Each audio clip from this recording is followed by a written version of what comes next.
The interest rates are too high now. Yeah. I can't buy.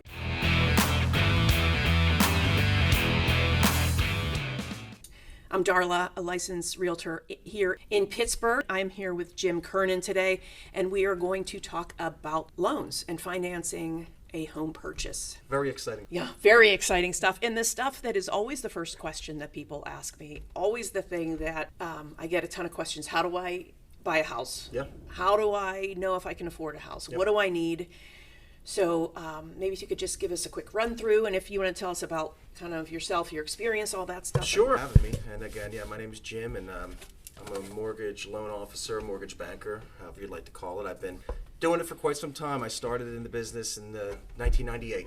So as the years go on, it makes me get older and older and further away. But no, I've kind of seen lots of the ups and downs in the mortgage industry. I've worked in quite a number of places. In regards to the mortgage world, I remember when I started, my dad, I graduated college, and my dad had said I was crazy because what are you going to do when interest rates go up? And looking back now, not knowing what a mortgage was when I started, I now realize that the years prior to me starting in 1998 was really the last time interest rates had spiked up like they have in the past couple of years. Yeah. Where they were up in the 8s and 9%. And I remember when I started with my first job out of college, they couldn't train us fast enough because interest rates had just dropped under 7% for the first time in forever, and everybody in the world was refinancing. Yeah. So I use that story for perspective because interest rates, it's been quite a couple of years, with the rates as low as they were during COVID and where they are now, but it kind of just helps put it into perspective. Obviously, it changes your buying power. Mm-hmm. But so your perspective, since you've been doing this since 1998, and you've seen them go up and you've seen them go down, when people say, "Oh, the interest rates are too high now, I can't buy," what are your thoughts on that? It's all perspective, right? I mean, the interest rates during COVID years were in the high 2s and 3%, which, in my opinion, that'll never happen again. A lot of that was artificial. The government got involved, and they were doing what they could to kind of keep housing moving forward. But how many times, as a real estate agent, you've probably heard clients say, "I'm going to sit on the sidelines for that. Interest rates are at 4%; they're just too high." Right. And then interest rates are at 5%; they're just too high. So again, it's one of those things. Interest rates are always going to change, up and down.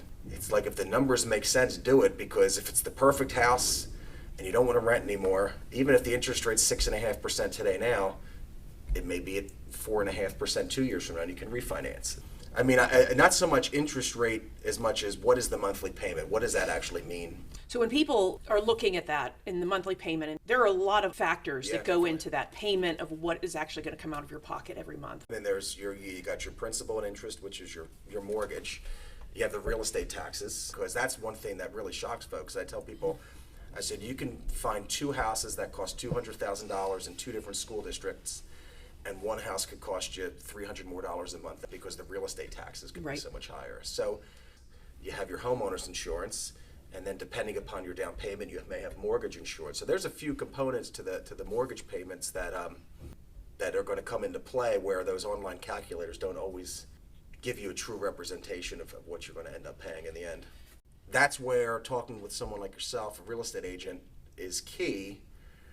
Or talking with someone like myself in the mortgage world, because we can really get you the information you need to make the best decision. To really, I mean, like anything in life, if you're going to be buying a house, you want to have the most accurate information in your hands before you decide on getting your hopes too high or too low. I talk to a lot of people. The truth is, I could probably pre-approve many people for much more than they'd ever want to spend. Right. First, I want to thank Jim for coming. And and again, I think this is like the biggest black box that buyers face is like, how do I make this? And there are so many. Sometimes you don't know what you don't know. So exactly. So if you have any additional questions, you can call Jim, you can call me, you can contact either one of us, and we're happy to talk to you and answer any additional questions. So thanks for tuning in, and we will talk to you next time. Thank you.